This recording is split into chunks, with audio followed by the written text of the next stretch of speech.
Now his parents went to Jerusalem every year at the feast of the Passover.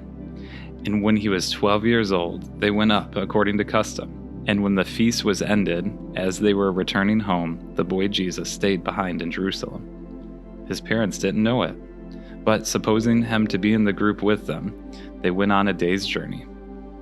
But they began to search for him among their relatives and acquaintances. And when they did not find him, they returned to Jerusalem searching for him. After 3 days, they found him in the temple, sitting among the teachers, listening and asking them questions. And all who heard him were amazed at his understanding and his answers. And when his parents saw him, they were astonished. And his mother said to him, "Son, why have you treated us so? Behold, your father and I have been searching for you in great distress." And he said to them, "Why were you looking for me? Did you not know that I must be in my father's house?" And they did not understand the saying that he spoke to them. And he went down with them and came to Nazareth and was submissive to them. And his mother treasured all these things in her heart. And Jesus increased in wisdom and in stature and in favor with God and man.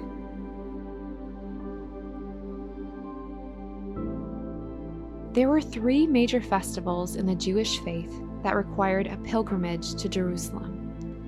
The feast of the Passover was perhaps the most significant.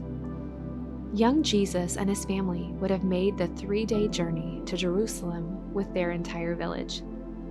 They likely traveled in a caravan with carts and donkeys, and groups of people walking together.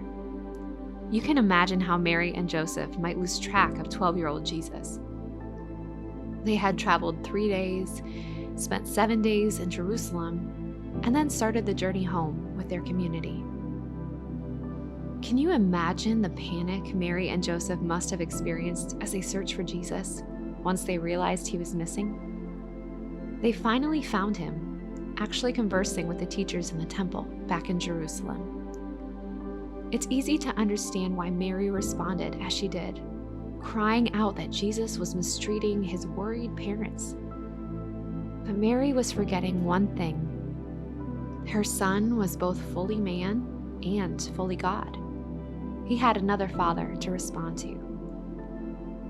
Now, we can't begin to understand how that dynamic worked, with Mary and Joseph serving as Jesus' earthly parents. But the observation remains that, at times, Mary and Joseph sometimes became, understandably, confused in their roles in their unique son's life. This week, we are turning our attention to the stone of confusion. The stone of confusion can weigh us down with doubt, worry, fear, frustration, shame. The list can go on and on. We encourage you to invite the Holy Spirit to bring clarity and wisdom into anything that is confusing in your life right now. Maybe you've picked up a concern that isn't yours to carry, and now you're confused as to why you feel stressed out, burned out, or panicked.